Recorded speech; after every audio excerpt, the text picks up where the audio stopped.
Hello दोस्तों, स्वागत है आप सभी का ग्रीनलैंडर चैनल पे जहां आपको मिलते हैं फैक्ट्स कहानियों के साथ। आज की वीडियो का हमारा टॉपिक है कमिश्नर्स ऑफ उत्तराखंड, यानी कि गोरखों से ब्रिटिशर्स के जीतने के बाद उत्तराखंड पे किस प्रकार से ब्रिटिशर्स ने अपना राज चलाया और उस राज को चलाने के लिए कुमाऊं रीजन पे और गढ़वाल रीजन पे उन्होंने क्या करा, एक पोस्ट बनाई जो कि क्या करते थे, कुमाऊं रीजन और गढ़वाल रीजन यानी कि टिहरी रियासत को छोड़ के वो पूरे उत्तराखंड पे अपना रूल यहाँ पे चलाते थे। तो उसी प्रकार से ये वीडियो में हम आज पढ़ेंगे कि कौन-कौन कुमाऊं कमिश्नर्स हुए और उन्होंने यहाँ क्या-क्या काम किए। एक पॉजिटिव वे में हम इन लोगों के काम को देखेंगे क्योंकि इससे पहले गोरखा यहाँ रूल करके गए हैं। तो गोरखाओं का जो रूल था वो काफ़ी क्रूअलिटी भरा था। तो इस वजह से जब अंग्रेज अपना रूल लेके आते हैं तो कंपैरिज़न टू गोरखास यहाँ पे जो पीपल्स थे उत्तराखंड के उनको लगता है कि अंग्रेज जो क्या है काफ़ी लीनिएंट है और उनके हितों के लिए यहाँ पे वो कार्य कर रहे हैं। तो इस वीडियो में हम यही डिस्कस करेंगे कि कौन-कौन से यहाँ पे कमिश्नर्स हुए और किस प्रकार से उन्होंने अपने-अपने जो टेन्योर था उस टेन्योर में उन्होंने अच्छा-अच्छा काम किया। तो चलिए शुरू करते हैं। तो जो उत्तराखंड के पहले कुमाऊँ कमिश्नर थे, अब इससे पहले की जो कहानी हुई है, संगौली की जो ट्रीटी हुई है 1816 में और उससे पहले गणनाथ का युद्ध हुआ है कुमाऊँ में 1815 में और उससे पहले बैटल ऑफ खलंगा ये लोग जीत के आए हैं 1814 में। कहाँ? गढ़वाल, देहरादून में। तो इस प्रकार से ब्रिटिशर्स अपना परचम लहराते हुए आए हैं और अब उनका क्या हो गया, ट्रीटी ऑफ संगोली से उनका पूरा का पूरा आधिपत्य किसके अंदर हो गया, अब उत्तराखंड के अंदर हो गया है। तो उस आधिपत्य को अच्छे से रूल करने के लिए यहाँ पे जो पहले कुमाऊं के कमिश्नर बनते हैं उनका नाम क्या है, एडवर्ड गार्डनर। तो गार्डनर जो है 3 मई 1815 से 13 अप्रैल 1816 तक आपका क्या रहते हैं, फर्स्ट कुमाऊं कमिश्नर ये रहते हैं। ठीक है, कुमाऊं कमिश्नर ये रहते हैं कहाँ के, कुमाऊं के यानी कि उत्तराखंड के। यहाँ पे जितने बारे में मैं कुमाऊं कमिश्नर बोलूंगा तो कुमाऊं का मतलब यहाँ पे क्या है, पूरा उत्तराखंड टिहरी रियासत को छोड़ के। ठीक, तो देखिए अब जो था गार्डनर जो थे सिर्फ 9 मंथ के लिए इन्होंने क्या किया था, रूल किया था। कितने मंथ के लिए रूल किया था, 9 मंथ के लिए। और ये भी हम पढ़ चुके हैं कि इन्होंने 9 मंथ के लिए रूल क्यों किया था, क्योंकि इनको कहाँ चले जाना पड़ गया था, नेपाल। क्योंकि ट्रीटी ऑफ संगोली जब हुई 1815 में 1816 में, तो उस पे जो एक पॉइंट था कि उसमें से एक रिप्रेजेंटेटिव किसका, ब्रिटिशर्स का, एक रिप्रेजेंटेटिव किसका, ब्रिटिशर्स का, वो कहाँ रहेगा, नेपाल के कोर्ट में रहेगा देखभाल के लिए कि ये कहीं और पीछे से कॉन्स्पिरेसी करके उत्तराखंड को दोबारा अपने अंडर ना ले लें। तो इस वजह से एडवर्ड गार्डनर को सिलेक्ट किया गया कि आप कहाँ जाएंगे, आपका ट्रांसफर हम कहाँ कर रहे हैं, कुमाऊं से आपका नेपाल करे। तो इस वजह से ये कहाँ चले जाते हैं, उसके बाद नेपाल चले जाते हैं। लेकिन इतने अपने इस छोटे से टेन्योर में भी ये काफ़ी अच्छा-अच्छा काम करके कहाँ जाते हैं, उत्तराखंड में करके जाते हैं। ठीक है, अब आप एक तरीके से सोचिए कि गोरखा इससे पहले रूल कर रहे हैं, उससे पहले पवार शासक रूल कर रहे थे और कुमाऊँ में कौन कर रहे थे, आपके चंद शासक रूल कर रहे थे और जनता उनसे क्या थी, खास ज़्यादा खुश नहीं थी। ठीक, तो इस वजह से जैसे चंद काल का जो गोल्डन एज बोला जाता है, जगत चंद को बोला जाता है और परवार वंश का जो गोल्डन एज बोला जाता है, वो फतेहपति शाकिरीन को बोला जाता है। तो और गोरखाओं में तो ऐसा कोई पीरियड ही नहीं आया जिसको गोल्डन एरा बोला जाए, क्योंकि वो लोग क्या थे, काफ़ी क्रुएलिटी से उन्होंने अपना शासन चलाया था और जो टैक्सेशन सिस्टम उनका था वो क्या था, काफ़ी हार्श था। तो उत्तराखंड के जो लोग थे वो काफ़ी परेशान थे। लेकिन जब ब्रिटिशर्स आए, उन्होंने भी टैक्स लिए, उन्होंने भी अपने हित के लिए ही उत्तराखंड में काम किया। जो जंगल काटे, टैक्स लगाया और भी जो कंस्ट्रक्शन का काम किया, वो सब क्या हुआ, अपनी सहूलियत के लिए, ताकि उनको व्यापार करने में क्या हो, आसानी हो और अपना रूल चलाने में उत्तराखंड में क्या हो, आसानी हो। इस वजह से उन्होंने क्या करा, उत्तराखंड में काम किया। लेकिन उत्तराखंड में जब उन्होंने वो कंस्ट्रक्शन वर्क करा, नए-नए रूल लेके आए और थोड़ा-सा टैक्सेशन सिस्टम में लीनियंसी उन्होंने बरती, तो लोगों को, वो लोगों का जो नेचर है वो क्या लगने लगा, अच्छा लगने लगा। यानी कि एक पॉजिटिव सेंस में अब यहाँ पे उत्तराखंड को, लोगों को लग रहा है कि उनका क्या हो रहा है, डेवलपमेंट हो रहा है। जब क्या है, सर्वप्रथम यहाँ पे अंग्रेज आए, बट ऐसा नहीं था। ये हम भली-भांति जानते हैं, अंग्रेजों के अपने लालच थे इन सब के पीछे, तो इस वजह से। लेकिन एज़ कम्पेयर टू गोरखास, यहाँ पे जो अंग्रेजों का शासन था वो काफ़ी ज़्यादा लीनिएंट था। ये ठीक है, तो उसमें जो पहले कमिश्नर बन के आते हैं वो कौन बन के आते हैं, एडवर्ड गार्नर बन के आते हैं। और इन्होंने जो सबसे पहला अच्छा काम किया था, इन्होंने जो स्लेवरी थी उस पे क्या कर दिया था, बैन लगा दिया था। हम गोरखाओं में भी पढ़ के आए हैं, क्या कहते हैं कि वो लोग क्या करते थे, जो औरतें थी, बच्चे थे या जो जो टैक्स नहीं दे पाते थे, उन लोगों को कनखल और हरिद्वार पे ले जाके क्या करते थे, बेच दिया करते थे एज़ एज़ अ स्लेव और अपने कोर्ट में उनको क्या कराते थे, काम कराते थे उनसे एज़ अ स्लेव। तो इस सिस्टम को उन्होंने सबसे पहले क्या किया, खत्म कर दिया। ठीक, सबसे पहला काम इन्होंने क्या करा, स्लेवरी को क्या करा, एकदम बैन कर दिया। दूसरा काम फर्स्ट लैंड रिफॉर्म होता है इनके टाइम में, first land reform British Kumaon का, ठीक है। और ये कितने साल का था, 1 साल के लिए, इसलिए इसको क्या बोला जाता है, एक साला भूमि बंदोबस्त, एक साला भूमि बंदोबस्त, ठीक। ये इन्होंने सबसे पहले कराया था, ठीक है। अभी इनको डिटेल में 1 साला, 3 साला, 5 साला, 80 साला क्या होता है, इनको जब हम लैंड रिफॉर्म की अलग से क्या पढ़ाएंगे, क्लास पढ़ेंगे। इसके बाद वो क्लास आएगी जब हमारे कमिश्नर्स हो जाएंगे, इसके बाद हम लैंड रिफॉर्म में पढ़ेंगे, तो उसमें हम समझेंगे कि 1 साला, 3 साला और 80 साला बंदोबस्त क्या होते थे, और डिटेल में सब पढ़ेंगे कि किस प्रकार से लैंड रिफॉर्म हुए थे, ठीक है। अभी हमारे लिए ये इंपॉर्टेंट नहीं है भाई, हमारे लिए ये इंपॉर्टेंट है कि ब्रिटिश कुमाऊं में या ब्रिटिश उत्तराखंड में सबसे पहला लैंड रिफॉर्म कब हुआ, कब हुआ आपका 1816 में हुआ, और किसने कराया, एडवर्ड गार्डनर ने कराया। किसने कराया, एडवर्ड गार्डनर ने ये आपका कराया। और सबसे बड़ा और दूसरा काम क्या था, इन्होंने अबॉलिश किया चाइल्ड ट्रेड को, अबॉलिश क्या किया इन्होंने, चाइल्ड ट्रेड को। ये अभी हम देख चुके हैं कि स्लेवरी और चाइल्ड ट्रेड वाली जो था, ये बच्चों को भी क्या करते थे, बेच देते थे। तो इस वजह से जो गार्डनर है, ये दो वर्क उनके क्या थे, काफी इंपॉर्टेंट थे। तो स्लेवरी और जो चाइल्ड उनका ट्रेड था उसको बंद कराया, और क्या कराया, लैंड रिफॉर्म कराया पहला, जिस कारण से टैक्सेशन पॉलिसी में वो थोड़ी सी क्या ले आए, लीनियंसी ले आए, ठीक है। तो इस प्रकार से एडवर्ड गार्डनर ने उत्तराखंड में ये काम किया। और उसके बाद 1816 अप्रैल 1816 में इनको कहाँ जाना पड़ा, आपका नेपाल जाना पड़ा। और फिर यहाँ क्या होगी, वैकेंसी खाली होगी उत्तराखंड कुमाऊं के अंदर, कि अब कौन बनेगा। अब देखिए ये चीज समझने वाली है, ठीक। अब उत्तराखंड जो है 3 भागों में अभी क्या है, विभक्त है। कितने भागों में डिवाइडेड है, 3 भागों में, ठीक है। ये उत्तराखंड है, ये आपका कुमाऊं है, ये गढ़वाल है, और ये वाला रीजन आपका क्या है, टिहरी, टिहरी रियासत है। अभी टिहरी रियासत से हमको कोई भी यहाँ पे अभी मतलब नहीं है, ठीक है। हमें गढ़वाल और कुमाऊं से मतलब है, क्योंकि यहाँ क्या कर रहे हैं, अभी ब्रिटिश रूल कर रहे हैं, ठीक है। अब जो कुमाऊं कमिश्नर बन के आ रहा है, वो पूरे गढ़वाल पे क्या देख रहा है, एकदम अच्छे से देख रहा है। अब एक यहाँ पे नोट करने वाली बात ये भी है कि जो कुमाऊं था ना, वो नॉन रेगुलेटिंग जोन के अंदर आता था।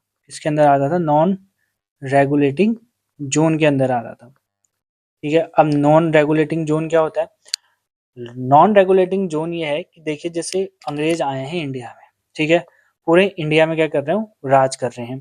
अब उत्तराखंड जो एक छोटा सा राज्य है, अब उनको पूरा इंडिया देखना है, बंगाल देखना है, नीचे मद्रास देखना है, इधर वेस्ट में गुजरात को देखना है, और बीच में एमपी जो सेंट्रल रीजन है उसको देखना है। तो इतनी सारी उसकी क्या है, अपनी अपनी प्रिंसिपैलिटीज पहले से बनी हुई है।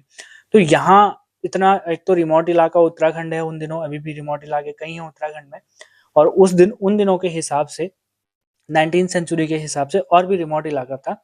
तो इस वजह से अंग्रेजों के जो हेड हुआ करते थे उस टाइम पे, उन्होंने क्या कहा, जो ये कुमाऊं वाला रीजन है, हिल वाला रीजन है, इसको क्या कर देते हैं, नॉन रेगुलेटिंग जोन घोषित करते हैं। यानी कि जो ये कुमाऊं कमिश्नर बनेगा यहाँ का, यही क्या होगा, सर्वे सर्वा होगा, यही यहाँ के लिए नए रूल बनाएगा, यही जस्टिस सिस्टम करेगा, इसी मतलब उसी की एक प्रकार से क्या चलेगी यहाँ पर, एज अ राजा वो वर्क करेगा, सब कुछ उसी के हिसाब से चलेगा। और बस एक सुपरवाइजरी टाइप से क्या करेंगे, बाद में एक रिपोर्ट ले ली कभी उस कमिश्नर से हमने कि कितना रेवेन्यू आ रहा है किस हिसाब से, तो वो अलग है। लेकिन नॉन रेगुलेटिंग जोन का मतलब कि जो मेन बॉडी है ब्रिटिशर्स की, वो यहाँ एकदम रूल नहीं करेगी, बस अपना एक एम्प्लॉय भेज देगी एज अ कुमाऊं कमिश्नर, वही यहाँ के क्या करेगा, रूल्स एंड रेगुलेशन को रेगुलेट करेगा। तो इस ये मतलब था किसका, नॉन रेगुलेटिंग जोन का। और उत्तराखंड को ये लोग क्या करते हैं, नॉन रेगुलेटिंग जोन घोषित कर देते हैं, ठीक है। अब एडवर्ड गार्डन फिर कमिश्नर बनते हैं, फिर उसके बाद वो वर्क करते हैं, ठीक। अब यहाँ पे हम जो डिस्कस कर रहे थे कि जो गढ़वाल और कुमाऊं वाला रीजन है, गढ़वाल और कुमाऊं, ठीक है। अब यहाँ कुमाऊं में तो आपके कमिश्नर साहब बैठ रहे हैं, ठीक है, कि अगर गार्डनर बैठे तो गार्डनर यहाँ बैठ गए। लेकिन अब कुमाऊं से गढ़वाल को देखना काफी ज्यादा क्या रहता है, टफ रहता है। यहाँ कुमाऊं में आप अल्मोड़ा में बैठे हैं, ठीक है, अल्मोड़ा इनका क्या होता था, हेडक्वार्टर होता था। और यहाँ गढ़वाल पे आपका हेडक्वार्टर कहाँ था, पौड़ी में था इनका। कहाँ था, पौड़ी पे था, फिर बाद में श्रीनगर शिफ्ट करते हैं, ठीक है। पहले कहाँ था, पौड़ी पे था। तो अब क्या हुआ देखिए, तो यहाँ क्या हो गया, अब कमिश्नर कहाँ बैठा है, आपका अल्मोड़ा में बैठा है। तो अल्मोड़ा में बैठ के एकदम गढ़वाल की चीजों को, श्रीनगर की, पौड़ी की चीजों को वो ऑब्जर्व नहीं कर सकता है, एकदम टैकल नहीं कर सकता है। तो इन्होंने क्या किया, गढ़वाल पे एक डिप्यूटी कमिश्नर बिठाना शुरू कर दिया। कौन सा कमिश्नर, डिप्यूटी कमिश्नर। और अब गढ़वाल वाला रीजन कौन देखेगा, डिप्यूटी कमिश्नर देखेगा, जो कि किसके अंडर होगा, कमिश्नर के अंडर होगा, ठीक। तो यही थे, जब गार्डनर आए तो गार्डनर तो कमिश्नर बने कुमाऊं के, ठीक है, लेकिन गढ़वाल में उस समय डिप्टी कमिश्नर कौन थे आपके? William trail. कौन? विलियम ट्रेल, जो कि आगे जाके क्या बनेंगे? आपके कमिश्नर बनेंगे, ठीक है। तो एडवर्ड गार्डनर के बारे में हमने पढ़ लिया था। अब कौन आएंगे एज अ आपका गवर्नर? हमारे जॉर्ज विलियम ट्रेल आएंगे, और ये एक बहुत इंपॉर्टेंट कुमाऊं कमिश्नर है। इन्होंने बहुत सारे वर्क करे हैं आपके उत्तराखंड के लिए, और काफ़ी ज़्यादा इन्होंने उत्तराखंड के लिए काम करा है और डेवलप करा है, और कई कई इन्होंने नए रूल्स और रेगुलेशन बनाए, जिनके कारण से क्या हुआ, इनके ऊपर कुछ अच्छे कामों के लिए भी इनको बोला जाता है, और इनको इनके कुछ गलत काम भी थे जिनकी वजह से इनको क्या बोला जाता है? मनमाना प्रशासक भी इनको बोला जाता है, ठीक है। तो अब हम पढ़ते हैं जॉर्ज विलियम ट्रेल के बारे में, जो कि 1816 से लेकर 1835 तक क्या करते हैं? रूल करते हैं। किसके ऊपर? आपका कुमाऊं के ऊपर, यानी कि पूरे उत्तराखंड के ऊपर, ठीक है। तो सबसे पहला काम जो ये करते हैं, सबसे पहला काम क्या करते हैं? 1816 में अब ये बन चुके हैं कहाँ? बिल्कुल कुमाऊं कमिश्नर बन के कहाँ आ गए? अल्मोड़ा में आ गए, ठीक है। तो अब आता है कब? 1816। 1816 में सबसे पहले ये काम करते हैं क्या? डाक सिस्टम बनाते हैं। क्या बनाते हैं? डाक सिस्टम शुरू करते हैं। अब डाक सिस्टम क्या होता है? जैसे पोस्ट ऑफिस होता है, पोस्ट की कोई भी जो इंफॉर्मेशन है वो जल्दी से जल्दी क्या हो जाए, अल्मोड़ा टू श्रीनगर क्या हो जाए, पहुंच जाए, या पौड़ी पहुंच जाए। तो इस वजह से क्या करते हैं? डाकघर बनाना ये शुरू करते हैं, और एक बड़ी अच्छी सी चेन क्या कर देते हैं? क्रिएट कर देते हैं। किसकी? डाक डाक सिस्टम की। और कहाँ से कहाँ? अल्मोड़ा टू श्रीनगर, ठीक है। अल्मोड़ा टू श्रीनगर ये क्या कर देते हैं? डाक सिस्टम एकदम सुचारू रूप से, ताकि कोई भी इंफॉर्मेशन हो क्या हो जाए, जल्दी से जल्दी कम्युनिकेट हो जाए, ठीक है। उसके बाद 1816 में ही ये क्या करते हैं? अल्मोड़ा के अंदर एक जेल बना देते हैं। अल्मोड़ा के अंदर क्या बनाते हैं? जेल बना देते हैं, ठीक है। तो सबसे पहले कुमाऊं में जेल कब बनी थी? 1816 में बनी थी, और किसने बनाई थी?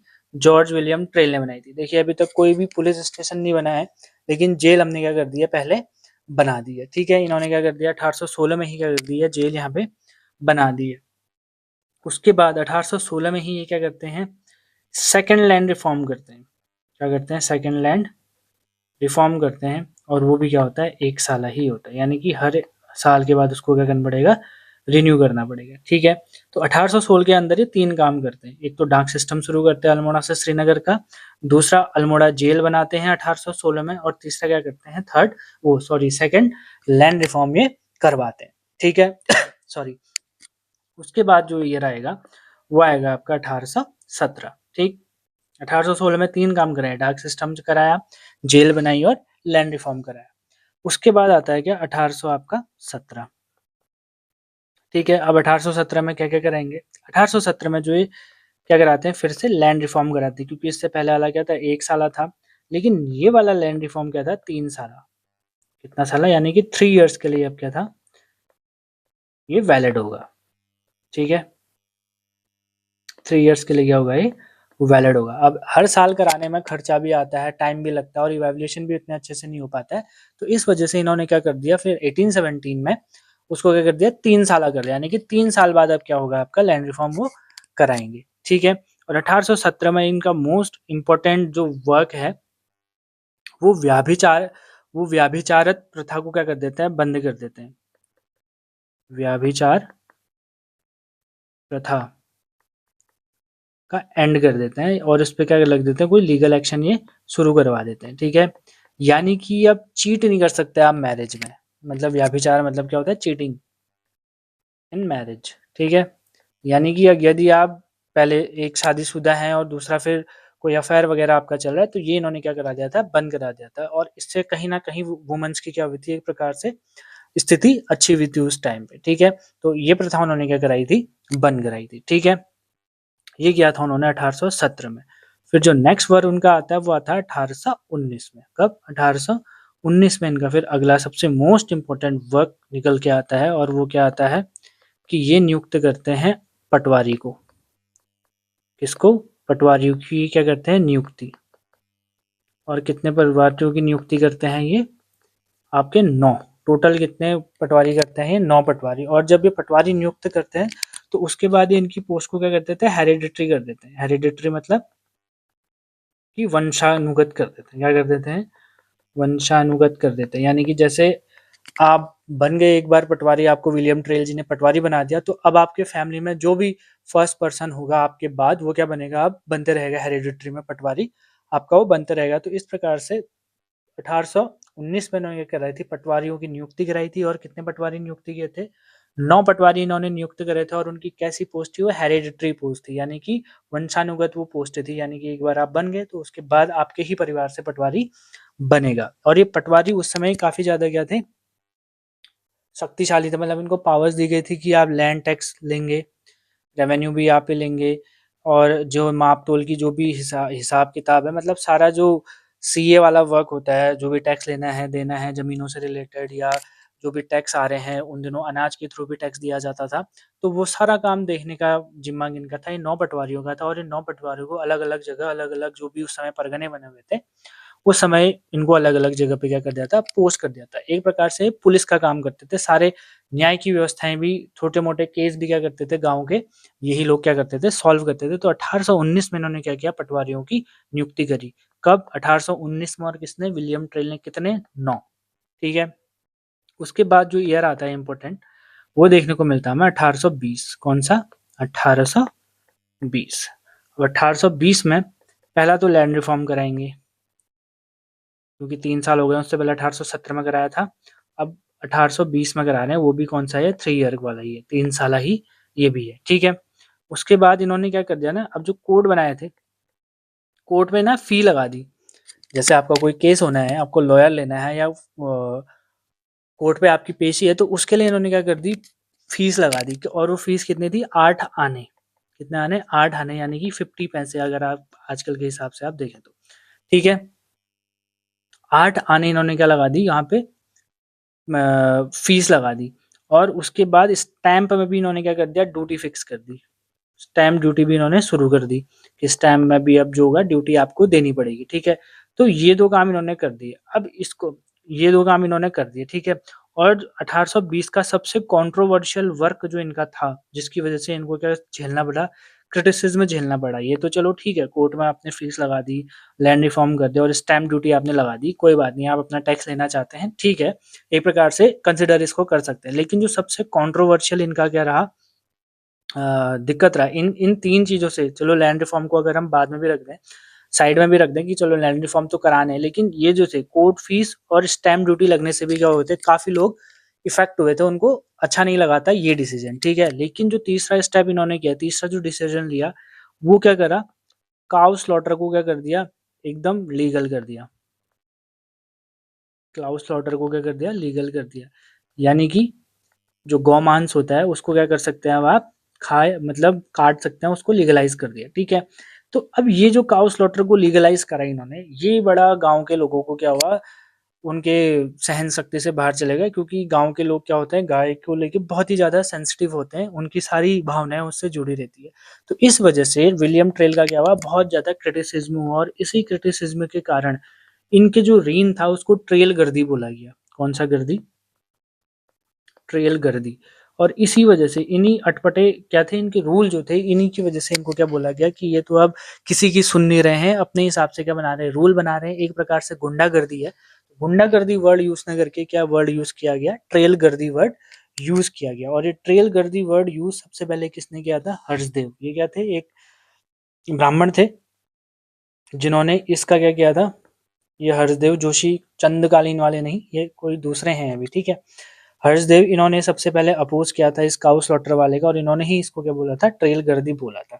और इनकी इस ट्रेल गर्दी के इनके पूरे रेन को 1816 से लेके 1935 तक लेके इनके पूरे दिन को फिर क्या बोला गया? आपका ट्रेल गर्दी बोला गया। और एक कहावत बड़ी प्रचलित हुई उन दिनों। कौन सी? और वो कहावत क्या थी? न वकील, न वकील, न अपील, न दलील। ये जो 3 वर्ड हुए, ये बड़ा यूज हुए उस टाइम पे। अब ऐसा क्यों? ना वकील, क्योंकि कोर्ट पे क्या लगा दी थी? फीस लगा दी। अब आप वकील ही लगे तो फीस, अपील, अगर अब आपके पास वकील ही नहीं है तो अपील कैसे करोगे? और अपील ही नहीं होगी तो फिर आप कोर्ट में जाके दलील कैसे करोगे? क्योंकि गरीब आदमी के उस समय 8 आने होना भी क्या था? काफी बड़ी बात हुआ करती थी। तो इस वजह से इनके इस ऋण को क्या बोला गया, ना वकील, ना अपील, ना दलील। और हर्षदेव ने इनके ऋण को सबसे पहले क्या बोला था, ट्रेल गर्दी बोला था। तो 1820 में इन पे थोड़ा सा क्या हुआ, ये एक क्या हुआ, क्रिटिसिज्म इनको झेलना पड़ता, मेनली किसकी वजह से, क्लाउ स्लॉटर वाले जो इन्होंने रूल लेके आए थे, उसको लीगलाइज कर दिया था, उसकी वजह से। ठीक है, उसके बाद जो हमें इनके वर्क देखने को मिलते हैं, अब आएगा आपका इसका जो वर्क हमें देखने को मिलेगा, वो आएगा 1821 का ईयर। कौन सा ईयर, 1821 का। ठीक, अब 1821 में अब इन्होंने 1816 में कौन कहाँ जेल बना दी थी इन्होंने, अल्मोड़ा में।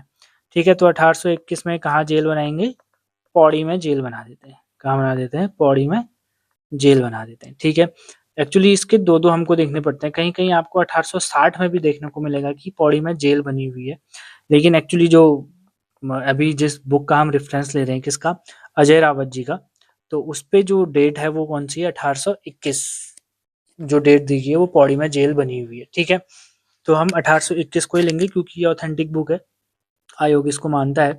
तो इस वजह से हम 1821 को मानेंगे कि पौड़ी में जेल कब बनी थी, 1821 में आपकी क्या बनी थी, जेल बनी थी। ठीक है, उसके बाद जो नेक्स्ट ईयर आता है फिर 1822, ये बहुत इंपॉर्टेंट है और ये पूछा भी जा सकता है। ठीक है, 1822 में इन्होंने क्या करी थी, आबकारी विभाग की स्थापना करी थी।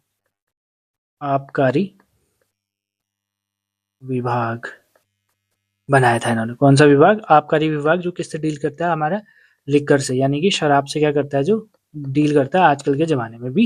ये तब बन गया था, कब बन गया था, 1822 में इन्होंने क्या कर दिया था, आबकारी विभाग की स्थापना कर दी थी। और किसने करी थी, विलियम ट्रेल ने करी थी। ठीक है, उसके बाद 1822 में ही क्या किया था इन्होंने, खच्चर सेना बनाई थी। कौन सी सेना, खच्चर सेना बनाई थी, और ये भी इम्पोर्टेंट है। ठीक है, अब खच्चर सेना क्या होती है, देखिए उन दिनों एक वर्ड बड़ा चलता था, कुली बेगार। अगर कुली बेगार वर्ड नहीं भी लें तो बेगार वर्ड हम यूज कर सकते हैं। ठीक है, बेगार या कुली बेगार, यानी कि बेगार हम पहले भी पढ़े हैं, वर्क विदाउट पे। अब जो क्या था ना, जब अंग्रेज यहाँ आते थे तो वो ना बड़ा अपना सामान अमान लेके आते थे, क्योंकि उनको लग्जरी की पहले से क्या पड़ी हुई है, आदत पड़ी हुई। वो अंग्रेज जो होते हैं थोड़ा अपना जीवन लग्जूरियस वे से क्या करते हैं, जीते हैं। और पहाड़ का जीवन क्या होता है, काफी ज्यादा कठिन भरा होता है, एकदम संघर्षमय जीवन होता है पहाड़ों का।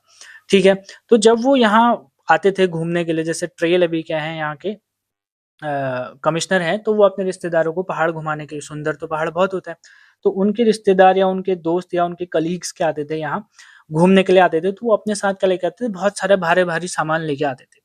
तो ये जो सामान था, एक जगह से दूसरी जगह जाते समय क्या करते थे, वहाँ के लोगों से ये काम कराते थे बहुत ज्यादा।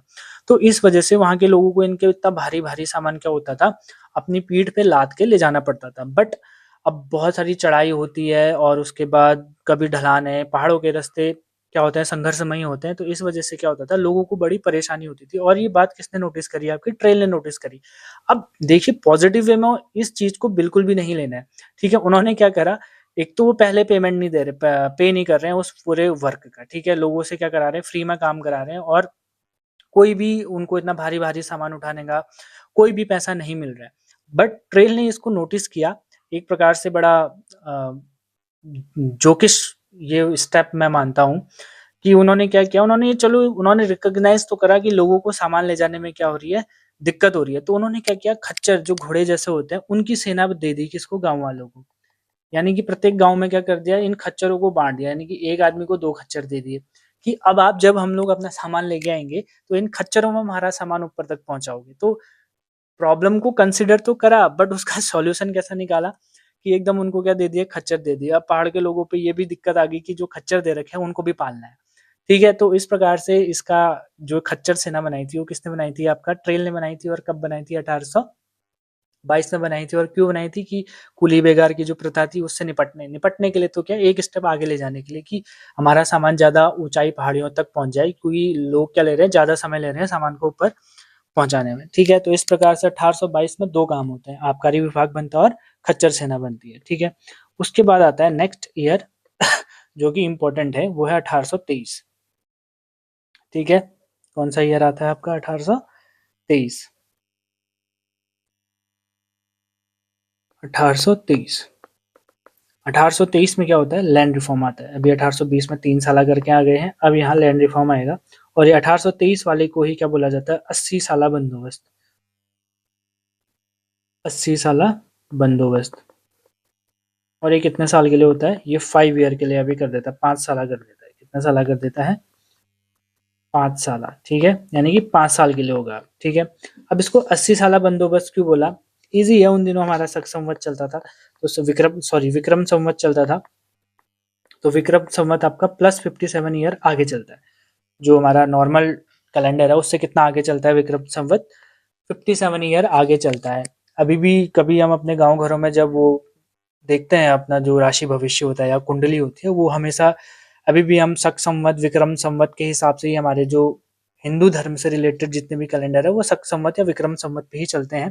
तो अभी भी हमें देखने को मिलता है ये +57 वाला कॉन्सेप्ट। तो इसी वजह से उस समय के लोग 1823 ना बोल के 1880 समझते थे, यानी कि 1880 ईयर चल रहा है उनके अकॉर्डिंग, क्योंकि विक्रम संवत +57 क्या चलता है, आगे चलता है। लेकिन अभी करंट क्या चल रहा है, 23 चल रहा है, तो इसमें 57 अगर जोड़ेंगे तो 1880, इसीलिए इस बंदोबस्त को क्या बोला, 80 साला बंदोबस्त आपका बोला गया। ठीक है, तो 80 साला बंदोबस्त सबसे पहले कब आया था, ये क्वेश्चन आया और वहां ऑप्शन में 1880 आपको दिखा, तो 1880 में बिल्कुल टिक नहीं करना है आपको, 1823 में टिक करना है, क्योंकि 80 साला बंदोबस्त कब आया था, 1823 में आया था। ठीक है, उसके बाद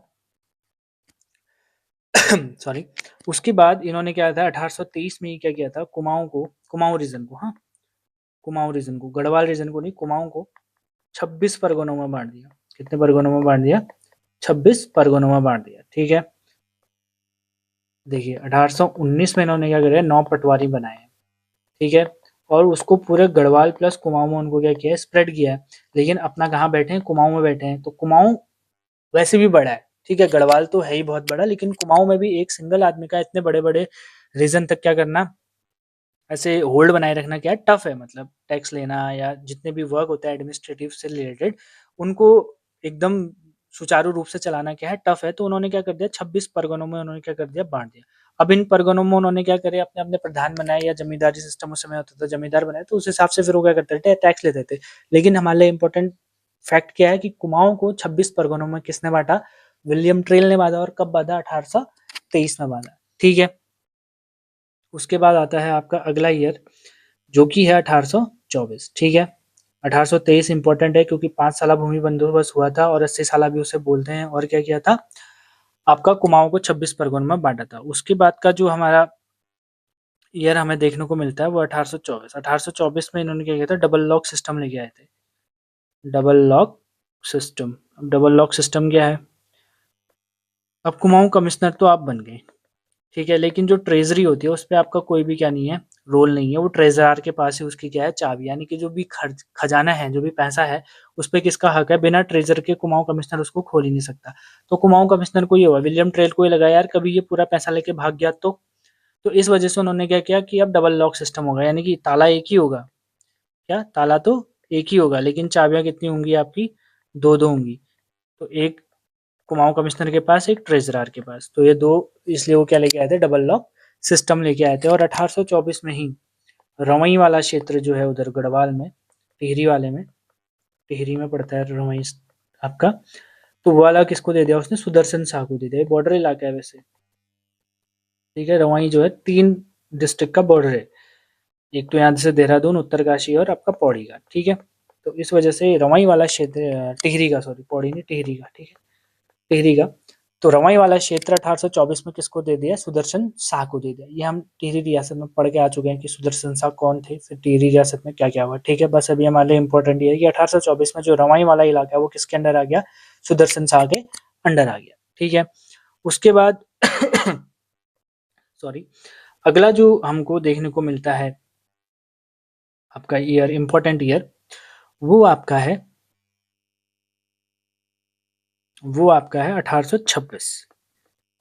क्या है, 1826। 1826 में क्या हुआ ना, 1826 में क्या हुआ, जो देहरादून है हमारा, कौन सा दून, देहरादून है, वो आ गया कुमाऊं के अंडर। वो किसके अंदर आ गया, कुमाऊं के अंदर। वो अभी तक कुमाऊं के अंडर नहीं था। 1817 में वो किसके पास चला गया था, आपका सहारनपुर, सहारनपुर एक प्रेसिडेंसी हुआ करती थी अंग्रेजों की, तब तक ये किसके अंडर था आपका, सहारनपुर। लेकिन 1826 में किसके अंडर आ गया, कुमाऊं के अंडर आ गया, लेकिन कब तक, सिर्फ 1829 तक। 1829 में फिर चला जाता है ये कहाँ, इलाहाबाद वाले क्षेत्र में, फिर इसको मतलब कुमाऊं से क्या हो जाता है, एक्सक्लूड हो जाता है 1829 में, ठीक है। लेकिन 1826 में कहाँ आया था आपका, 3 साल के लिए कुमाऊं में ये रहा था, ठीक है। कौन, देहरादून, इंपॉर्टेंट है, पूछा जा सकता है, ठीक है। उसके बाद जो अगला ईयर हमको देखने को मिलता है वो आएगा 1828। 1828 में क्या होगा, लैंड रिफॉर्म होगा। ये तो सीधी सी बात है कि क्यों खाली, क्योंकि 5 साल कहाँ हुआ था, 23 में हुआ था। उसके बाद अभी फिर से ये 5 ईयर के लिए आ जाएगा, ठीक है, लैंड रिफॉर्म 1828 में, ठीक है। फिर 1829 में एक सस्पेंशन ब्रिज बनाते हैं, मतलब ब्रिजेस बनाना शुरू करते हैं हर जगह, सस्पेंशन ब्रिज। सस्पेंशन ब्रिज हर जगह, मतलब जहां इनको लगता है कि होना चाहिए था, वहां वहां क्या करते हैं, सस्पेंशन ब्रिजेस का वर्क शुरू कर देते हैं। यानी कि 1829 से उत्तराखंड में सस्पेंशन ब्रिज बनना क्या हो जाता है, शुरू हो जाता है। उसके बाद 1830 में ये खोज करते हैं किसकी, ट्रेल पास की। कौन से पास की, ट्रेल पास की, जो कि बागेश्वर और पिथौरागढ़ को जोड़ता है, ठीक है, ट्रेल पास। और ट्रेल पास कहाँ पड़ता है आपका, ये बागेश्वर में पड़ता है, जो बागेश्वर से पिथौरागढ़ जाने में हमको क्या करता है, हेल्प करता है। कब खोजा इसको, 1830 में खोजा, और किसकी हेल्प से, मलक सिंह बूढ़ा, मलक सिंह बूढ़ा या बूढ़ा, ठीक है। इनकी हेल्प से, ये बहुत सीनियर सिटीजन थे गांव के, तो इनकी हेल्प से इन्होंने क्या किया था, ट्रेल पास को खोजा था, ठीक है, 1830 में। उसके बाद आता है 1831। 1831 में कुमाऊं चला जाता है आपका किसके अंडर, इलाहाबाद कोर्ट के अंदर, ठीक है। अभी तक नॉन रेगुलेटिंग जोन में था, अभी भी नॉन रेगुलेटिंग जोन में, लेकिन थोड़ा सा अब ब्रिटिश सरकार क्या करने लग गई है, नजर रखने लगी है, तो उसको थोड़ा सा किसके जुरिस्डिक्शन में रख दिया आपका, इलाहाबाद के अंदर, इलाहाबाद कोर्ट के अंदर रख दिया, Kumaon under, Kumaon under Allahabad court, ठीक है। इलाहाबाद कोर्ट के अंदर उसको ले लिया, ठीक है, 1831 में। फिर 1833 में क्या हुआ, ये क्या करते हैं, डॉक्टर को बिठा देते हैं, डॉक्टर इन अल्मोड़ा, ठीक है, ये इंपॉर्टेंट है, 1833 में। कब, 1833 में, ठीक है।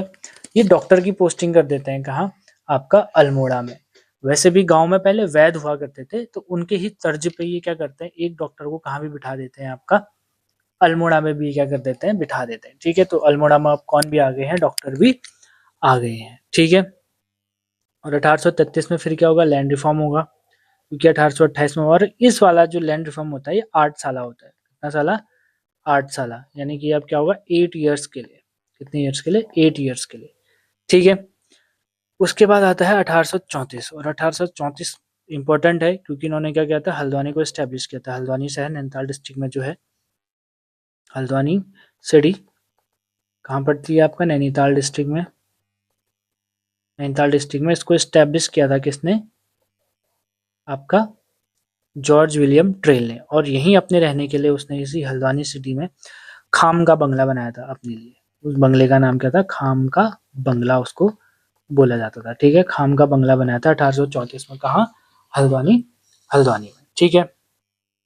उसके बाद आते हैं हम 1834 में, ठीक है। खाम का बंगला कहाँ बनाया था, हल्द्वानी में बनाया था। कब बनाया था, 1834 में बनाया था, ठीक है। 1833 क्यों इंपॉर्टेंट है, क्योंकि उसमें क्या हुआ था, आपका 8 साल भूमि बंदोबस्त हुआ था, ठीक है। उसके बाद हम आएंगे 1835 में। 1835 में रोड बनाते हैं, क्या बनाते हैं, रोड बनाते हैं। और कहाँ से कहाँ तक की रोड बनाते हैं, एक तो ये रोड बनाते हैं ऊखी मठ से चमोली तक, ऊखी मठ से लेके चमोली को जोड़ देते हैं, ठीक है। गढ़वाल में काम करने वाले कर्णप्रयाग को किससे जोड़ देते हैं, चमोली से। और रुद्रप्रयाग को जोड़ देते हैं केदारनाथ से, ठीक है। वैसे एक ही रीजन में पड़ते हैं, लेकिन रोड कंस्ट्रक्शन इन्होंने वहां कराया था, ठीक है। ये 3 रोडों का इन्होंने क्या कराया था वहां पे, आपका एस्टेब्लिशमेंट कराया था, ठीक है। और एक इम्पोर्टेंट वर्क इन्होंने करा था, जो भोटिया ट्राइब थी ना, कौन सी ट्राइब, भोटिया ट्राइब, उनको टैक्स फ्री कर दिया था इन्होंने, यानी कि उनको टैक्स देने की कोई जरूरत नहीं है। अब ऐसा क्यों किया होगा, क्योंकि भोटिया जनजाति जो थी ना, वो पहले से ट्रेड बहुत अच्छा करती थी हमारा इधर, तिब्बत से हो गया, भूटान से हो गया, तो वहाँ से उनको रेवेन्यू क्रिएट हो रहा था, इम्पोर्ट एक्सपोर्ट का काम हो रहा था। तो और उनको रूट देखने को मिल रहे थे कि किस प्रकार से अंग्रेज उनके साथ मिल के क्या कर रहे थे, अदर टेरिटरीज को ढूंढ रहे थे और वहां से ट्रेड कर रहे थे। तो इस वजह से उनको भोटियाओं से क्या हो रहा था, फायदा हो रहा था। तो इस वजह से भोटी ट्राइब को उन्होंने क्या कर दिया था, टैक्स फ्री कर दिया था। किसने? ट्रेल ने। ये याद रखेगा, ये पूछा जा सकता है कि कौन ऐसा कौन सा कुमाऊं कमिश्नर था जिसने भोटिया जनजाति को टैक्स फ्री कर रखा था। वो कौन था? विलियम ट्रेल आपका था। उसके बाद 1 दिसंबर 1835 को ये क्या हो जाते हैं, रिटायर्ड हो जाते हैं। और रिटायर्ड होने के बाद अपनी एक क्या लिखते हैं, बुक लिखते हैं। और उस बुक का नाम है आपका statistical sketch of Uttarakhand. Statistical sketch of Kumaon. ठीक है, अगर ये बुक कभी पूछिए आपकी, स्टैटिकल स्केच ऑफ कुमाऊं किसकी बुक है, तो विलियम जॉर्ज ट्रेल की ये आपकी बुक है। तो इस प्रकार से सारे काम हमने ट्रेल के यहाँ पे देख लिए हैं। एक बार अगर हम रिकॉल करें तो क्या क्या था, 1816 में इन्होंने क्या बनाई, अल्मोड़ा में जेल बना दी। ठीक है, उसके बाद डाक सिस्टम शुरू करा, लैंड रिफॉर्म किया। उसके बाद 1817 में व्याभिचारी प्रथा को इन्होंने खत्म करा। 1819 में फिर 9 पटवारी लेके आया। 1820 में क्लाउस काउ स्लॉटर इन्होंने शुरू कर दी, लीगलाइज करा दिया था, जिस वजह से इनको क्या झेलना पड़ा, क्रिटिसिज्म झेलना पड़ा। उसके बाद 1821 में इन्होंने जेल बनाई। 1822 में आबकारी विभाग बना दिया और खच्चर सेना भी 1822 में ही बनाई। उसके बाद 1824 में डबल लॉक सिस्टम लेके आए। 1823 हम भूल गए, 80 साला बंदोबस्त उसमें लेके आए थे और कुमाऊं को 26 परगनों में क्या किया था, बांटा था। उसके बाद 1826 में दून को कुमाऊं के अंदर ले आए थे। फिर उसके बाद 1834 में खाम का बंगला इन्होंने बना दिया था। 1835 में रोड बनाई। ट्रेल पास 1830 में ढूंढा। उसके बाद भोटियाओं को टैक्स फ्री करा और उसके बाद एक बुक लिखी, स्टैटिकल स्केच ऑफ कुमाऊं। अभी और भी इसमें पॉइंट हमने डिस्कस करे हैं, तो जो इंपॉर्टेंट पॉइंट थे एक बार हमने क्या कर लिया, उनको रिकॉल कर लिया। तो इस प्रकार से जॉर्ज विलियम ट्रेल भी क्या हो जाते हैं, हम यहाँ पे रिटायर हो जाते हैं। उसके बाद जो हमारे जो अगले हमको देखने को मिलते हैं, कौन? आपके गार्ड अपने कुमाऊं कमिश्नर, वो हैं जॉर्ज एडवर्ड गोवान। अब जॉर्ज एडवर्ड गोवान हमारे कौन से तीसरे नंबर के क्या हैं, कुमाऊं कमिश्नर है। लेकिन इनसे पहले एक और रहे थे, उनका नाम है मोजले स्मिथ। क्या नाम है उनका? मोजले स्मिथ। ठीक है, मोजले स्मिथ जो है वो रहे थे आपके सिर्फ 1836 में, आपके उसके बाद आए थे, किसके बाद? ट्रेल के बाद। तो ये खाली रहे थे कार्यवाहक के काम पे, इन्होंने क्या किया था, काम किया था, कार्यवाहक के तौर पे इन्होंने काम किया था जब तक गोबान नहीं आ जाते, इसलिए इनको गिना नहीं जाता है कुमाऊं कमिश्नर की लिस्ट में। लेकिन ट्रेल के बाद डायरेक्ट गोवान नहीं आते, बीच में कौन थे, मोजले स्मिथ थे। तो उसके बाद आते हैं कौन, आपके एडवर्ड गोवान। अब गोवान का रीन भी हमें ज्यादा देखने को मिल रहा है, 1836 से सिर्फ 2 साल का इनका क्या है, टेन्योर है। तो इनको जो, और ये एक प्रकार से ना काफ़ी ऑप्टिमिस्टिक आदमी थे, इन्होंने उत्तराखंड के लिए ना काफ़ी अच्छा काम किया। ठीक है, अब जैसे हमने देखा कि ई गार्डनर जब शुरुआत आया था तो दास प्रथा को उन्होंने बंद किया था और बच्चों के क्या किया था, व्यापार को उन्होंने क्या किया था, खत्म कर दिया था। लेकिन ये खत्म नहीं हुआ था एज अ पीठ पीछे या ब्लैक में कहो आप, या एज अ एक ट्रेडिशन के थ्रू ये काम क्या हो रहा था, चले जा रहा था। तो इन्होंने इस पे क्या किया, एकदम फुल पावर से क्या किया, दास प्रथा को इन्होंने बंद किया। और जो क्रय विक्रय होता था लोगों का, जो ट्रेड होता था ह्यूमंस का, उसको क्या किया, एकदम बंद किया। फुल पावर भी लगाई, कुछ स्टैटिक भी लगाए, स्ट्रेटेजी भी बनाई, और उस वजह से उसको क्या किया, फुल्ली क्या किया, उसको बिल्कुल बंद कर दिया, अबॉलिश ही कर दिया। उत्तराखंड से चलाई गया स्लेवरी और ट्रेड ऑफ वुमेन और बच्चों का। ठीक है, और ये कब किया इन्होंने, 1836 में किया। कब किया? 1836 में किया। ठीक है, और अब बनाते हैं 1837 में ये पहला पुलिस स्टेशन। ठीक है, पहला पुलिस स्टेशन। देखिए, जेल बन चुकी है 1816 में, ट्रेल बना चुके हैं, लेकिन पुलिस स्टेशन सबसे पहले अल्मोड़ा में कब बना, 1837 में। पहला आपका पुलिस स्टेशन है ये उत्तराखंड। ठीक है, कब बना, 1837 में। कहाँ बना? अल्मोड़ा में बना। ठीक है, उसके बाद इन्होंने जो अगला वर्क किया, उसके बाद जो इन्होंने किया, जो गोलादीप था वो भी अभी तक भी क्या चल रहा था, किसी किसी गांव में जो ये गोरखाओं की न्याय प्रणाली थी, गोलादीप, कढ़ाई दीप, आपका तीर का दीप, ये सारी जो प्रथाएं थी वो चल रही थी। तो ये जो जितनी भी न्याय व्यवस्था थी गोरखाओं की जो क्या थी, जुडिशरी सिस्टम था, गोरखाओं का जो भी जुडिशरी सिस्टम था उसको क्या किया इन्होंने, गोरखाओं का जुडिशरी सिस्टम क्या किया इन्होंने, अबॉलिश कर दिया फुल तरीके से। ठीक है, एकदम पूरी तरीके से क्या कर दिया, अबॉलिश कर दिया, अब खत्म हो गया, इनको बिल्कुल भी अब ये क्या नहीं होगा, प्रैक्टिस नहीं किया जाएगा, ठीक है। उसके बाद अगला जो इनका मेन वर्क है, अभी तक हम देख चुके हैं, दास प्रथा बंद करी 1836 में, 1837 में पुलिस स्टेशन बनाया, मोस्ट इंपोर्टेंट, कहाँ बनाया आपका, अल्मोड़ा में बनाया। फिर उसके बाद गोलादीप और जो गोरखों की न्याय व्यवस्था थी उसको क्या किया इन्होंने, बंद कर दिया, ठीक है। उसके बाद क्या करते हैं ये,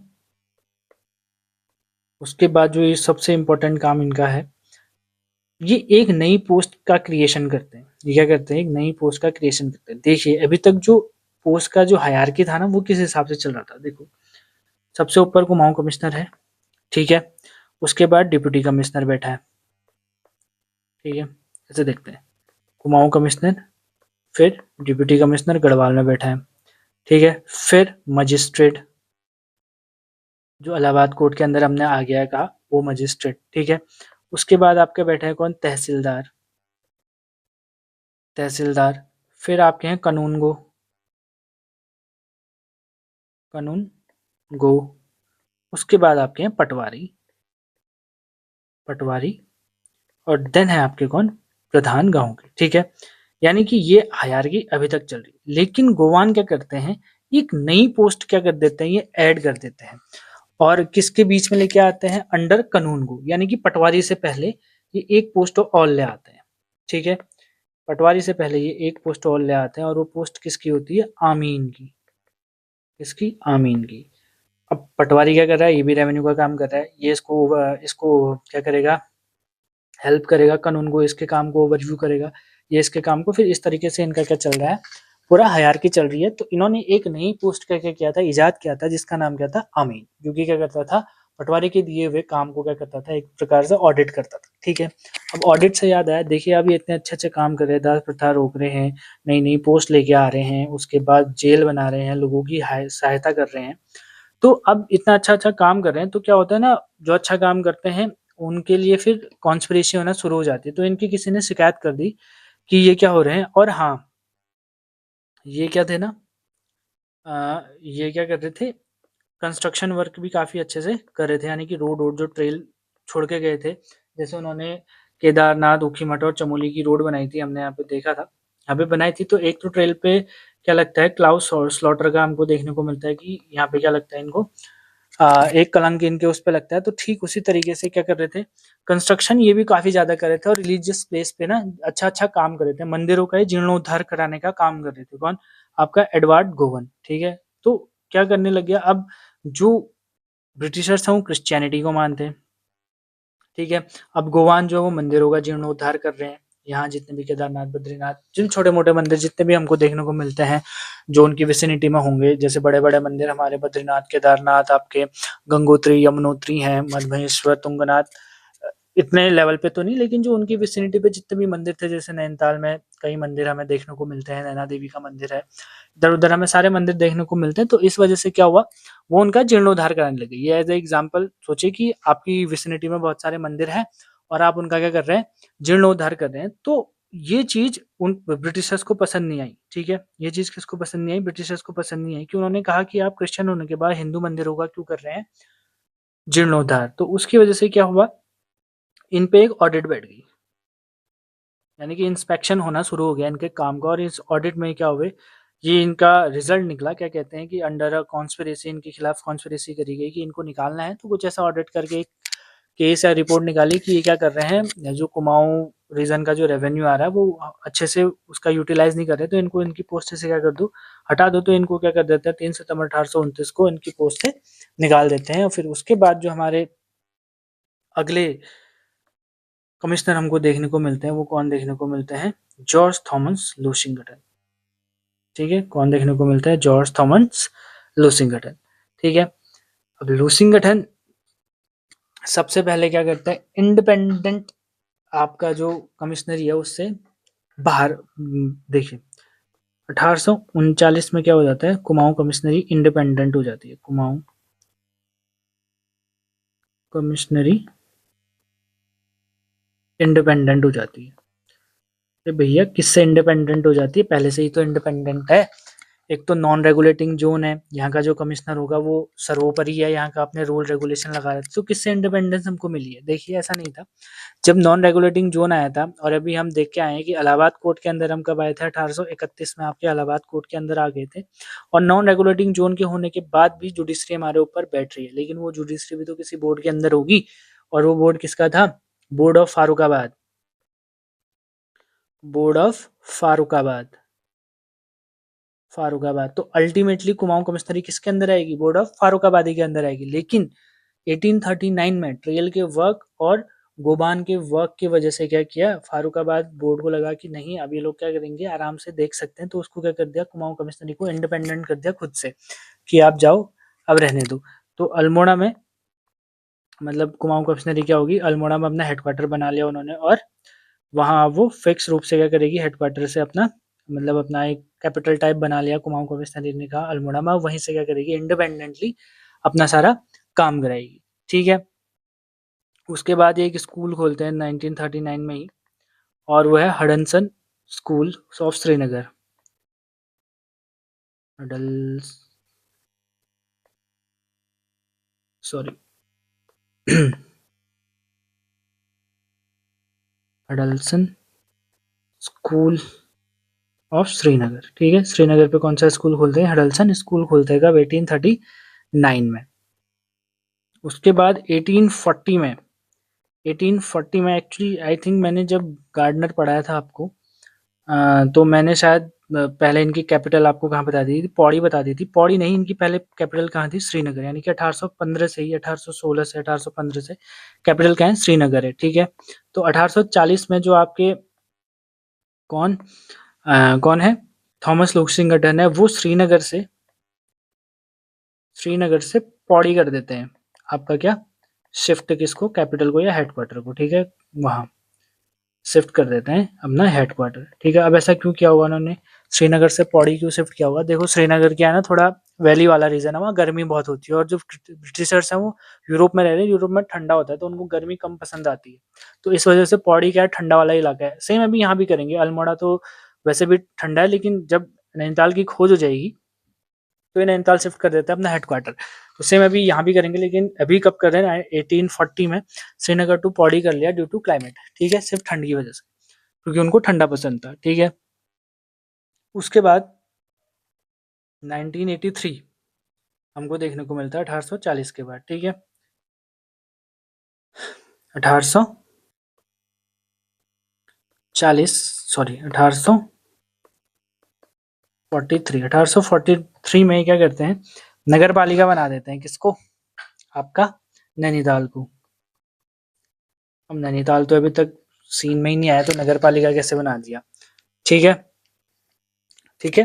तो 1842 है इसका, सॉरी 1842 और 43, मतलब इसके बीच में। ठीक है, नैनीताल को क्या बना देते हैं? नगर पालिका।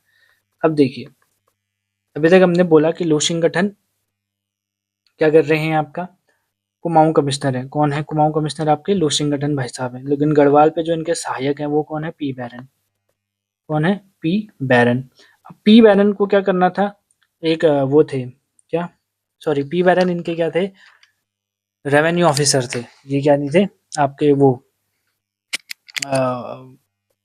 पी बैरन जो है रेवेन्यू ऑफिसर थे। किसके? आपके लोशिंगटन की। ये उधर के वो नहीं थे। ठीक है, डिप्यूटी कमिश्नर नहीं है, डिप्यूटी कमिश्नर बैटन होंगे। ठीक है, अभी बैटन आएंगे। तो कुमाऊं कमिश्नर आपके कौन है? कुमाऊं कमिश्नर आपके लोशिंगटन है, और इनका एक रेवेन्यू ऑफिसर है। वो कौन है? आपका पी बैरन। रेवेन्यू ऑफिसर मतलब जो रेवेन्यू का काम देखता है, टैक्सेस लेने का काम है। वैसे उन्होंने पटवारी रखे हुए हैं, लेकिन एक अपना ट्रस्टेड बंदा तो रखेंगे ना पटवारियों को ओवर सुपरवाइज करने के लिए भी। तो इस वजह से पी बैरन को उन्होंने वहां रखा हुआ था। ठीक है। तो अब पी बैरन एक बार निकले कहाँ? आपका नैनीताल वाले रीजन पे। अभी तक नैनीताल की खोज नहीं हुई। ठीक है, नैनीताल, और ये कब की बात है? 1941 की बात है। नैनीताल वाले रीजन पे निकले कि उनको एक गांव से क्या करना था? रेवेन्यू इकट्ठा करना था। तो नैनीताल में गए और इस गांव के मुखिया से मिले। उनका नाम क्या था? नूर सिंह।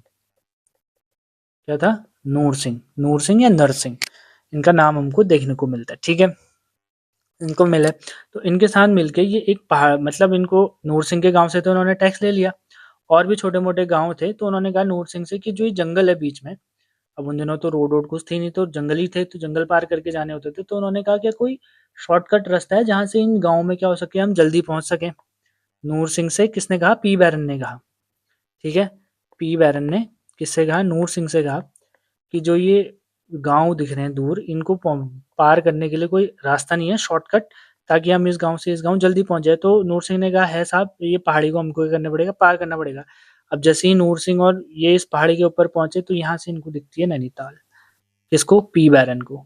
सबसे पहले इनको क्या दिखती है? यहाँ से नैनीताल दिखते, तो इनको ये प्लेस बहुत पसंद आता है। तो इस प्रकार से खोज होती है किसकी? नैनीताल की। और कौन करता है? पी बैरन करता है। कब? 1941 में करता है। अब नैनीताल पी बैरन के देखने से तो क्या नहीं होगा, फेमस नहीं होगा उस समय पे। उस समय पे ना कोई सोशल मीडिया है ना कुछ है, सिर्फ क्या है, समाचार पत्र है, जिसकी वजह से थोड़ा बहुत कम्युनिकेशन हमारा चलता है। तो हाँ, उसी वजह से क्या हुआ, नैनीताल के बारे में पी बैरन ने किसमें लिखा? एक पेपर था, इंग्लिशमैन न्यूज़पेपर। इंग्लिशमैन न्यूज़पेपर, उसमें सबसे पहले किसका जिक्र किया गया? नैनीताल का जिक्र किया गया। और वहाँ से नैनीताल क्या हुआ? फेमस हुआ। और बाद में फिर हम नैनीताल की क्या जानते हैं खासियत? हम जानते हैं तालों की उसको रानी बोला जाता है। ठीक है, तो इस प्रकार से उन्होंने ये काम किया। तो 1843 में वो क्या कर देते हैं, 1841 में क्या कर देते हैं, नैनीताल खोजते हैं, और 1843 में ही उसको कर देते हैं, नगर पालिका बना देते हैं, और अपनी कैपिटल भी अभी वहाँ ये शिफ्ट करेंगे। ठीक है, उसके बाद इन पे जो काम होता है वो लैंड रिफॉर्म का काम होता है। ठीक है, कौन सा काम होता है? लैंड रिफॉर्म का। और लैंड रिफॉर्म इनके टाइम पे कौन करता है? बैटन। कौन करता है? बैटन लैंड रिफॉर्म करता है। ठीक है, उसके बाद बैटन को, और ये इतना इम्पोर्टेंट क्यों है? ये इम्पोर्टेंट इसलिए है क्योंकि ये सबसे पहले साइंटिफिक क्या था आपका, सबसे पहला साइंटिफिक आपका क्या था? लैंड रिफॉर्म था। ठीक है, यानी कि बहुत अच्छे तरीके से किया गया था, साइंटिफिक कहने का मतलब। ठीक है, किसने किया था ये लैंड रिफॉर्म? बैटन ने किया था। लैंड रिफॉर्म किसने किया था? बैटन ने। ठीक है, बैटन ने किया था। फिर 1847 में जो अल्मोड़ा में इन्होंने डॉक्टर बनाया था ना, उसके बाद वहाँ एक डिस्पेंसरी भी बनवा देते हैं। क्या बनवा देते हैं? डिस्पेंसरी। क्या बना देते हैं? डिस्पेंसरी। ठीक है, डिस्पेंसरी 48 में, सॉरी 1848 में डिस्पेंसरी इन अल्मोड़ा भी ये खोल देते हैं, यानी कि मेडिसिन भी अब वहाँ क्या हो जाएंगी, इजीली हमको मिल जाएंगी। ठीक है, और इसी ईयर में क्या करते हैं, तीर्थ यात्रा उस समय होती थी, चार धाम यात्रा, तीर्थ यात्रा हम करते थे उस समय। तो उसमें यात्रियों को क्या होती थी, बड़ी मेडिकल से रिलेटेड प्रॉब्लम आती थी। तो इन्होंने क्या किए थे, उस पिलग्रिम रूट पे क्या किए थे, डॉक्टर हाउस बना दिए थे, डॉक्टर टेंट बना दिए थे, और एक जो भी वैद्य टाइप था उनको वहाँ बिठा दिया था, और वो क्या करता था, पिलग्रिम्स की हेल्प करता था यदि उनकी तबीयत क्या हो जाएगी, खराब हो जाएगी। उसके बाद इन्होंने गोमती नदी पे एक पुल भी बनवाया था। ठीक है, गोमती नदी पे इन्होंने क्या बनाया था, एक पुल भी बनवाया था। ठीक है, और एक रोड का कंस्ट्रक्शन इन्होंने कराया था, खैरना से नैनीताल। खैरना से नैनीताल। खैरना से नैनीताल की रोड किसने बनाई थी? आपका लोशिंगटन ने बनाई थी, क्योंकि ये अल्मोड़ा में हेडक्वार्टर है। अब नैनीताल इनको खोज होगी, तो नैनीताल सुंदर है, तो उसको देखने के लिए रोड तो चाहिए थी, पैदल तो ना जाएंगे ये लोग। तो इस वजह से इन्होंने वहां के लिए क्या बना दी थी, रोड बना दी, खुद की सहूलियत के लिए। ये नहीं कि लोगों को कोई उससे क्या होगा, बेनिफिट होगा, खुद की सहायता सहूलियत के लिए, ताकि हम लोग क्या कर सके, घूम सके। ठीक है, तो इस प्रकार से लोशिंगटन ने यहाँ काम कराया था। और लोशिंगटन एकमात्र ऐसे आपके क्या है, कमिश्नर है जो ऑन ड्यूटी उत्तराखंड में मरे थे। ठीक है, ऑन ड्यूटी डेथ हुई थी इनकी, कहाँ? उत्तराखंड पे। उत्तराखंड पे कब? 1848 में, 25 अक्टूबर 1848 में। उसके बाद जो हमारे कुमाऊं के कमिश्नर बनेंगे वो कौन बनेंगे? बैटन साहब बनेंगे, जिनके बारे में हम चर्चा अगली वीडियो में करेंगे, क्योंकि ये वीडियो काफ़ी लंबी हो गई है, काफ़ी डिटेल में हमने सारे वर्क इनके क्या करे, डिस्कस कर लिए। लैंड रिफॉर्म भी हमने सारे देख लिए, कंस्ट्रक्शन वर्क कौन कौन से हमने देखे, गार्डन से हमने आज शुरू करा, और 3 हमने क्या देखे यहाँ पे, जो हमारे कुमाऊं कमिश्नर थे उनके बारे में देखा।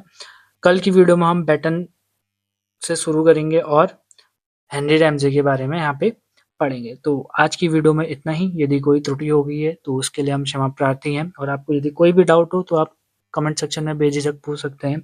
जल्दी मिल रहे हैं अगली वीडियो में, तब तक के लिए थैंक यू सो मच।